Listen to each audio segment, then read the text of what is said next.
Patani merupakan salah satu provinsi bagian Thailand Selatan. Dalam sejarahnya, kawasan Patani merupakan bagian dari kerajaan Melayu yang bercorak Islam. Pada tahun 1909, Patani masuk dalam wilayah Thailand setelah penandatanganan perjanjian perbatasan Thailand-Malaya. Namun, setelah perjanjian tersebut, kaum minoritas Islam di Patani mengalami perlakuan diskriminatif dan ketidakadilan dari pemerintah Thailand. Akibatnya, muncul berbagai konflik dan pemberontakan.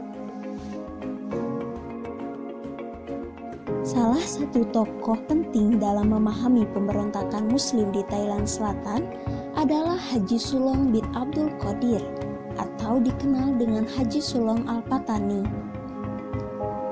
Ia membaktikan hidupnya sebagai pendakwah Islam. Selain itu, ia ikut serta berjuang menegakkan Islam di kawasan Thailand Selatan.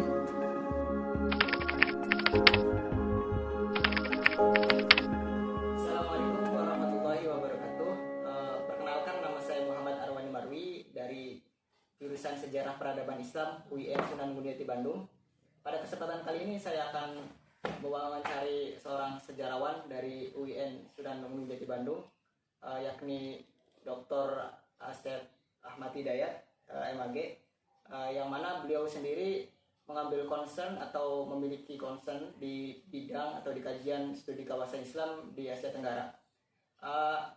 Pada materi kali ini sendiri akan berkaitan dengan perjuangan salah satu tokoh Islam di Patani, yakni Haji Sulong Al-Patani, di mana beliau sendiri memiliki peran atau kiprah yang sangat-sangat luar biasa di dalam penyebaran atau perjuangan nasionalisme di Patani. Nah, untuk mengenal lebih jauh siapa sih Haji Sulong Al-Patani, kemudian bagaimana kiprahnya dalam berjuang untuk nasionalisme Patani, berikut hasil atau wawancara dengan sejarawan UIN Sunan Gunung Bandung. Assalamualaikum, Mbah. Waalaikumsalam warahmatullahi wabarakatuh. Jadi kita di sini pengen tahu nih, Mbah, bagaimana sih peran Haji Sulong atau siapa sih Haji Sulong itu sendiri gitu, dalam kiprah atau perjuangan nasionalisme di Patani. Ya, Haji Sulong atau Haji Sulung itu seorang ulama besar di Patani pada abad ke-20. Patani itu banyak ulama-ulama besar berskala internasional, ya. Termasuk yang mungkin di Mekah Al-Mukarramah, seperti misalnya Syekh Daud Al-Patani, ya. Itu kawan akrabnya, kawan dekatnya dengan Syekh Al-Palimbani, seorang sufi yang meninggal dunia, bukan meninggal, mati syahid ketika membela peperangan antara pasukan Kedah dengan Thai atau Muang Thai atau Thailand. Itu adalah Syekh Al-Palimbani, seorang sufi yang banyak karya-karyanya, tulisannya. Dan itu satu generasi dengan Syekh Daud Al-Patani. Syekh Al-Palimbani, ya, itu kan sampai dipenggal kan, kepalanya dibawa ke Bangkok sebagai hadiah. Nah, Haji Sulung ini merupakan generasi pada abad ke-20. Beliau ya pernah belajar di Mekah gitu kan. Nah, kepulangan dia ke Patani yang pada waktu itu tahun 46-an, 1940 30 itu kan masa-masa perang dunia setelah perang dunia kedua kan, 45 baru selesai gitu. Nah, Haji Sulong Al-Patani ini ulama yang dilantik kan oleh para ulama pada waktu itu di Patani untuk menyampaikan 7 tuntutan akibat politik Songkram, Perdana Menteri yang ultranasionalis, yang sangat siam, ya, sangat Thai sekali, bangsa Thai. Di antara tuntutan itu saya akan bacakannya karena saya nggak, ini dalam buku saya. Ini pertama, ada tuntutan mendesak kepada pihak kerajaan Thailand untuk melantik seorang anak lokal yang dipilih rakyat dan mempunyai kuasa penuh dalam mengurusi pemerintahan di 4 wilayah, yaitu Pattani, Ratuan, Setul, dan Yala. Jadi mereka menuntut. Jadi pada masa itu gubernur oleh orang-orang Siam gitu. Dia menuntut agar apa namanya diberi kuasa orang negeri asli, orang Melayu ya. Kemudian pajak dan pendapatan daerah tersebut harusnya diperuntukkan bagi pembangunan di keempat wilayah tersebut. Itu apa? Narathiwat, Pattani, Yala, Songkhla ya. Gitu ya. Kemudian mengadakan pelajaran bahasa Melayu di sekolah tingkat dasar sampai kelas 6 sebelum mereka mempelajari bahasa Siam. Karena salah satu kebijakan Pindu Songkram itu adalah Siamisasi, orang wajib belajar bahasa Siam. Lama-kelamaan kan itu mengancam identitas bangsa Pattani yang Melayu, yang menggunakan bahasa Melayu Nusantara ya. Sebenarnya bahasa Melayu Pattani sama dengan pada umumnya Nusantara teman Indonesia, cuma ketika dialek berbeda, misalnya tidak jadi to gitu kan, makan jadi make gitu kan, Islam jadi isre gitu, ayam jadi aye gitu kan. Nah kemudian tuntutan yang keempat, pegawai negeri di keempat wilayah tersebut hendaklah 80% berasal dari anak lokal, artinya orang Pattani gitu ya, bangsa Melayu. Keinginannya begitu. Kemudian 5 bahasa Melayu dan Siam hendaklah dijadikan bahasa resmi. Dia menuntut bahasa Melayu sebagai bahasa resmi di wilayah Pattani gitu kan. Pembentukan organisasi Majelis Agama Islam wilayah yang berkuasa penuh harus menselaraskan antara hukum syara dan kebudayaan dengan persetujuan ketua berdasarkan persyaratan di atas pada nomor 1, yaitu mendesak pihak kerajaan Thailand untuk melantik seorang anak lokal yang dipilih rakyat dan mempunyai kuasa penuh dalam mengurusi pemerintahan di 4 wilayah, yaitu Pattani, Narathiwat, Songkhla ya, dan Yala gitu kan. Ketujuh, kerajaan Thailand dalam memisahkan mahkamah syariah dengan mahkamah wilayah kerajaan. Ya kan, itu sudah mulai masuk mahkamah itu pengadilan, maksudnya di sini pengadilan negeri, pengadilan gitu kan. Dengan mahkamah kerajaan serta memberi kuasa penuh kepada Kodi untuk membicarakan kesalahan-kesalahan di mahkamah syariah. Nah, tuntutan ini ternyata berujung pada penculikan Haji Sulong. Haji Sulong bersama anaknya dan bersama beberapa orang diculik dan tidak sampai hari ini tidak ada kabar berita, dan ada yang menyatakan bahwa Haji Sulong itu dibuang dan dibunuh dan dibuang oleh polisi rahasia Thailand di danau di Senggora ya, Senggora di daerah Songkhla gitu. Senggora itu Haji Sulong itu secara singkat jadi tokoh sentral yang sangat dikagumi, menjadi sekaligus tokoh sangat dikagumi dan sekaligus inspirator bagi gerakan-gerakan Islam di Melayu Pattani. Ya. Berarti sampai sekarang ya ini ya, peran atau misalkan efek daripada semangat juang daripada Haji Sulong Al-Pattani itu. Ya, ketika peristiwa ditangkapnya dan terbunuhnya Haji Sulong itu menimbulkan demonstrasi kan di mana-mana. Demonstrasi, bahkan 1948 Haji Jalal itu mengirim kan ke Mahkamah Internasional agar ini diselesaikan gitu kan. Dan ternyata tidak menjadi tidak menjadikan solusi, dan terus gitu kan kekuatan politik Pindu Songkram sampai berjatuhnya Pindu Songkram ya tetap itu kekuatan kuasa politik Thailand itu ya dianggap diskriminatif terhadap Muslim Melayu Pattani. Nah, inspirasi daripada pemikiran Haji Sulong itu menjadi sebuah kebangkitan, lahirnya nasionalisme. Jadi setelah Haji Sulong tertangkap dan terbunuh itu, kebangkitan nasionalisme Muslim Melayu Pattani itu serentak, gitu kan?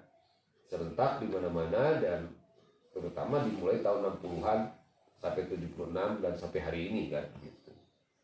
Itu gagasan Haji Sulong. Jadi menjadi inspirasi, apa yang dilakukan oleh Haji Sulong menjadi inspirasi terhadap kebangkitan nasional.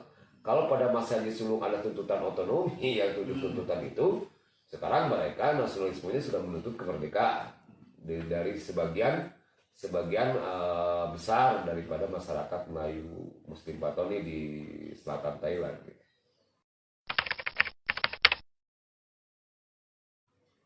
Ini sih Bah, pertanyaan terakhir.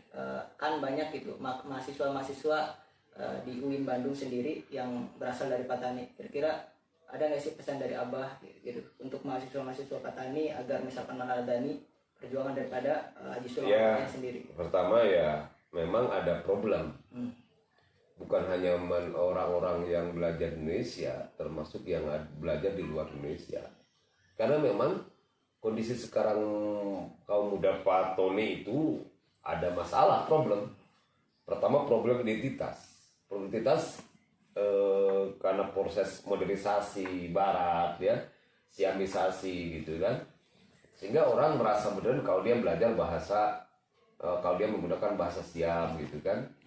Kemudian juga problem pemuda atau anak remaja Muslim Patani ini ya juga ada problem lain identitas, yaitu karena mungkin strategi dan taktik militer yang tidak tahu, itu orang-orang anak-anak kaum muda di kaum Patani, di kampung Patani itu sekitar 3 atau 5 orang itu paling sedikit orang kena jenis narkoba yang rendah, yang disebut dengan ketung. Ketung itu sebuah pohon ya, satu buah pohon ya kayak jambu di sini itu ya. Tapi saya tidak akan menyebutkan, nanti Anda paham nanti. Di sini juga banyak di Indonesia juga. Ya itu kan diracik dengan sedemikian rupa menjadi mabuk, tenang gitu kan, punya tenaga dan menjadi orang malas. Nah kondisi lingkungan seperti itu kan berpengaruh juga terhadap para pemuda pada umumnya. Nah makanya orang-orang yang sekolah di Indonesia pada umumnya, di luar Indonesia juga yang ada di Malaysia, di Swedia, di Yaman, di Mesir, di beberapa negara Islam dan kebanyakan ada di Indonesia. Ya pertama jangan malas gitu kan, bahwa bangsa Patani itu membutuhkan generasi muda pelanjut perjuangan para ulama dahulu, termasuk perjuangan Haji Sulung yang utama inspirasi. Yang kedua ya harus menambah ilmu gitu, rajin menambah ilmu dan kuat pada pendirian ya, akidah Islam, keimanannya dipertahankan gitu. Dan identitas kebangsaan Melayu jangan lepas daripada mainstream Nusantara gitu. Kan ini terancam sekarang ini Melayu Patani ini. Satu pihak ada gerakan Siamisasi, satu pihak ada identitas dari Siamisasi dan liberalisasi, satu pihak juga pengaruh-pengaruh di luar kawasan Islam Nusantara. Ya kan pakai misalnya dari Islam Yaman, Islam Mesir. Lama-lama kan menggeruskan identitas Muslim Melayu Patani yang mainstream Indonesia, yang mainstreamnya Nusantara gitu kan. Yang pakaian baju Melayu sudah mulai ditinggalkan gitu, kebaya Melayu mulai ditinggalkan. Orang senang pakai baju gamis kayak Pakistan, India atau kayak Arab-Arabat. Kan itu identitas gitu, identitas Melayu gitu. Lama-lama kan bisa terjajah juga, kan tidak sama baju dengan ada baju selain budaya dengan agama kan. Saya ini kan bajunya baju gaya Indonesia yang canggih, pengaruh ini kan mulai budaya Indonesia. Kan bukan berarti bahwa ini Islam dan tidak Islami. Meskipun saya tidak pakai gamis gitu kan. Nah itu nampaknya saya melihat fenomena sekarang ini, generasi muda Melayu Patani terancam juga identitasnya. Yang satu gerakan barat yang liberalisasi ya, karena pengaruh pengaruh barat yang modern, Facebook segala macam. Yang kedua juga ada Islamisasi. Kadang-kadang mereka anak-anak Melayu Patani banyak yang tidak paham dia sebagai Melayu gitu, bahkan merasa bangga misalnya dengan bahasa di luar Melayu, misalnya Siam misalnya gitu. Padahal dia bahasa Melayu ya identitasnya. Kemudian yang kedua juga karena pengaruh yang dia kan banyak orang-orang Melayu Patani itu yang kuliah di Yaman, di Mesir gitu kan. Ada bertemu dengan kelompok Al-Ikhwan Al-Muslimun, kelompok bertemu dengan gerakan-gerakan yang lain, itu membawa budaya-budaya Arab juga. Makanya jangan heran kalau di Patani itu sekarang itu ada orang yang nikah pakai baju gamis gitu, arab-araban kan nggak ada gitu kan, arab-araban gitu. Dan tapi nampaknya sekarang ini udah mulai sadar kebanyakan, terutama para pemuda yang asal dari Indonesia, yang kuliah di Indonesia, mereka mulai bangkitkan lagi identitas Melayu, mulai pakaian Melayu gitu kan, pakai kain sarung, kopiah hitam gitu, orang nyebutnya songkok gitu kan, atau juga gaya Melayu baik di Riau, diambil dari Kalimantan, seperti di Semenanjung Melaka ya, Malaysia, Melaka, Johor, itu udah mulai nyadar mereka. Dan pernikahan misalnya kita kentara sekali, pernikahan itu mereka menggunakan baju-baju itu, baju-baju ke timur tengahan. Tapi sekarang saya melihat ada perubahan gitu, mereka sudah pakai kopiah, pakai Melayu lagi ya. Artinya identitas itu dipertahankan, karena kalau sudah identitas ya hilang juga ya, maka hilang bangsa. Yang kedua, yang selanjutnya ya pergaulan jangan eksklusif gitu, jangan hanya Patani aja, ngobrol bahasa Patani aja gitu kan. Harusnya bergaul dengan orang Indonesia yang lain, sehingga terbuka, sehingga tambah wawasan gitu. Ya kalau ngomong terus Patani terus, nanti bahasa Indonesianya juga kurang. Kalau bisa nggak, nanti bahasa Inggris nggak bisa, bahasa Arab nggak bisa. Nah, tapi kalau gaul itu terbuka dengan yang lain kan bisa lebih bagus gitu. Nah, itu pesan saya ya buat anak-anakku Patani di Indonesia, terutama di UIN Bandung dan Uninus itu kan, IKIP, Unpad gitu, agar biar maju teman-teman itu ya ke depannya, karena bangsa dan negara itu nasib bangsa dan negara dan agama itu di tangan kaum pemuda hari ini gitu ya. Itu Jay. Ya, baik Pak, terima kasih Ya. atas hasil wawancaranya. Semoga insya Allah ini wawancara bermanfaat sekali, karena mengulas salah satu tokoh besar tadi yang sudah dijelaskan dengan sangat rinci oleh Abah terkait dengan Haji Sulong Al-Patani, bagaimana perannya, kemudian juga bagaimana secara meneladani perjuangan beliau, yang mana itu sangat-sangat berguna sekali untuk masa depan daripada bangsa atau warga Patani itu sendiri. Nah, adapun pesan-pesannya tadi telah disampaikan untuk para pemuda-pemudi yang ada di Patani ataupun yang ada di Indonesia ataupun yang ada di seluruh dunia, bahwa perjuangan tersebut ya harus tetap dilanjutkan. Mungkin sekian saja dari saya. Apabila ada banyak kekurangan, saya mohon maaf. Saya Muhammad Arwan Marwi selaku pewawancara pamit undur diri. Assalamualaikum warahmatullahi wabarakatuh.